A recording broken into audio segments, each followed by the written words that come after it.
today. Spacebar works. Okay. Before I start, I'd like to thank the BYU Museum of Art for the opportunity that I have to speak and present on some of my research concerning post-Tridentine reform art in colonial Latin America today. I'm grateful for the encouragement that I have received from my professor, Dr. Elliott Wise, as well as from my friends and classmates in our Southern Baroque art history class this semester.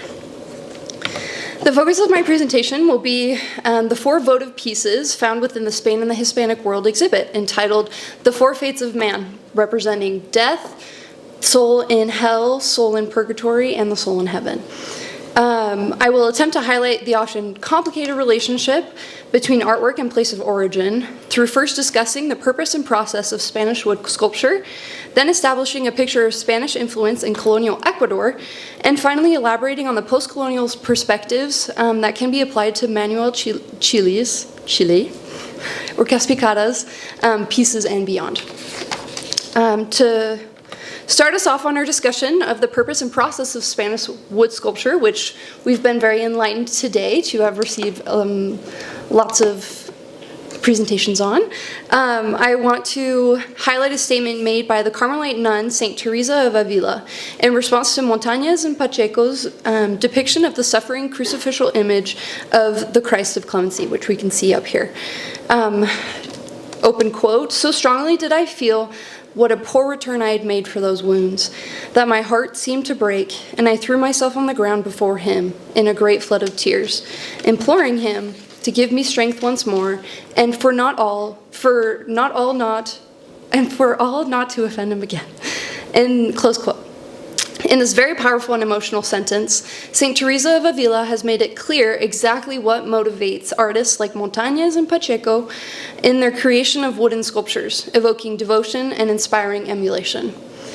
Having taken place during St. Teresa's lifetime, the reforms engendered by the 16th century Council of Trent increasingly isolated Spain from the rest of Europe due to the country's development of fervent conservatism and dedication to the spiritual cause of the Counter-Reformation movement. Tridentine reform reaffirmed the significance and usage of images within the Catholic Church, ultimately leading to the realist supplantation of Mannerist artwork, especially within the realm of sculpture. The purpose of Spanish wood sculpture was twofold: to vividly recall the excruciating suffering endured by Christ on the cross, which offers hope to the faithful, and to breathe life into religious narratives.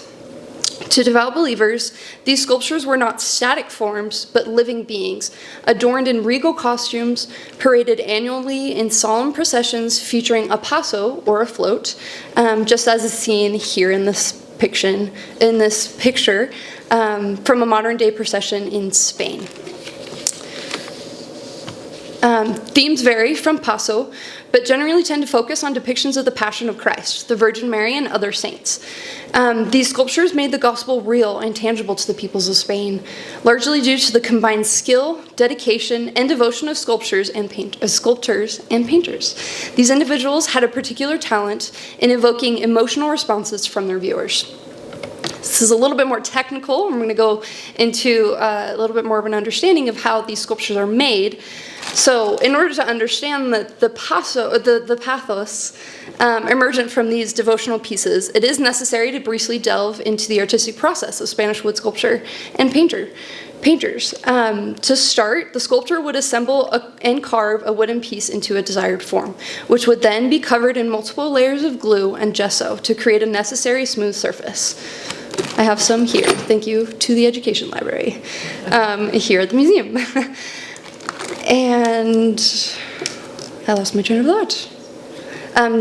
The artist would then cover the wooden and gluey form with a base of Red Bull, which I have here as well, in order to meticulously apply or float gold leaf, which I also have, onto the carving.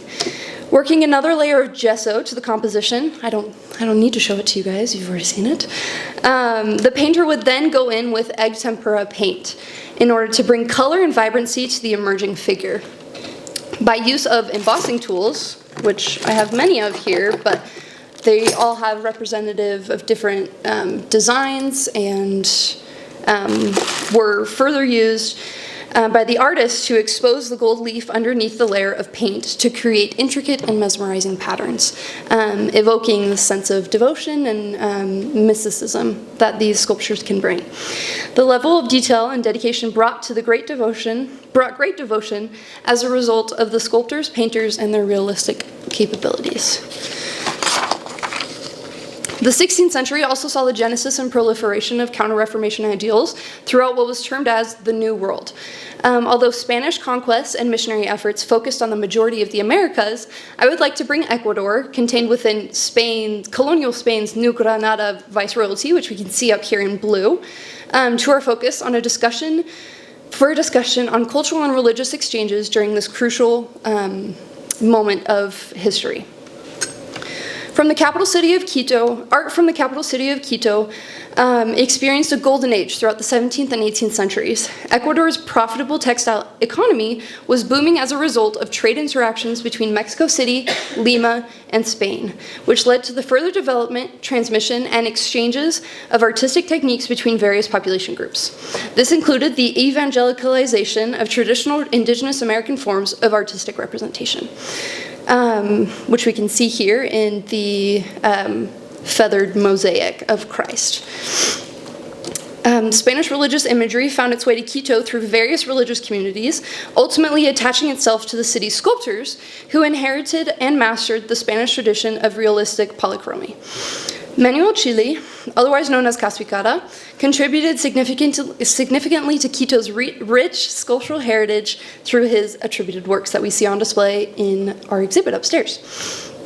As a striking set of small votive pieces, the polychrome sculptures of the Four Fates of Man present a powerful narrative that has been embedded into Ecuador: Catholic teachings on eschatology, or the fate of humanity after death. Leaving the mortal realm behind in a ghastly, decomposing, and skeletal body, the soul of a human awaits specific judgment according to the clear representations found within these sculptures. Mortal sin led to hell's torment, which is here portrayed by a figure surrounded by flames and frantically clawing at his chest, effectively ripping himself apart in horror.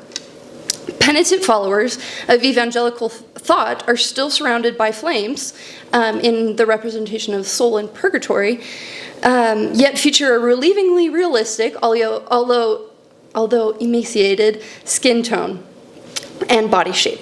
The repentance is felt by these individual souls is evoked by the glass tears streaking the figure's face, completed only with an expression caught between suffering and contrition. Ultimately, the heavenly figure, clothed and filled with reassuring coloration, symbolizes the joy of blessed souls upon obtaining salvation. Although the authorship of these pieces is attributed to Caspicara, we can never fully be sure of their direct origins. Additionally, based on these sculptures' uncommon size as compared to other pieces depicting a similar theme, the statue's intended settings remains frustratingly elusive. These confusions are a result of harmful colonialist practices against indigenous population groups. Questions such as, who was the intended audience of these pieces? Why were they created? And how did they end up in Provo, Utah anyway? Receive little to no concrete answers. In the context of these pieces, it may be beneficial to apply a post-colonial perspective on Tridentine art forms emerging in colonial Latin America in order to better focus on the process of shaping new identities and cultural practices in Ecuador. Importantly, the prominent post-colonial theorist, Homi Bhabha, highlights the role of mimicry in artistic representation. The Four Fates of Man can be approached through this lens of mimicry when we understand that colonizers compelled the colonized of Ecuador to imitate their language, customs, religion, and institutions in order to find possible acceptance and success in this new world of globalized power dynamics. As a result of these practices, we are unsure today of the intended audience and the ideal placements of these votive figures within Quito. However, museums can help us attempt to answer these difficult questions. One of these museums is the Hispanic Society of America, which was founded by Archer Milton Huntington in 1904, and currently serves as a free public museum and reference library dedicated to studying the art and culture of Spain, Portugal, Latin America, and the Philippines. The Four Fates of Man was purchased by the Society in 2016 through Colonial, one of the world's oldest art dealerships, which is based in London. However, Colnagi's acquirement of these votive pieces is murky and not well documented, at least according to my research. Huntington and his successors at the Society present their artistic acquirements as a means to display not only the craftsmanship of indigenous and often overlooked artworks of colonial Latin America, but also to stir up an important conversation about the roles that museums play in propagating both colonial and post-colonial narratives in the art world. Huntington's obsession with Spain led to the amassing of various artifacts from the many corners of the Hispanic colonial empire. This collection is a result of European encounters with societies under imperial rule, or Western sovereignty, effectively blending collections, displays, learning, and taste as defined by collectors and curators.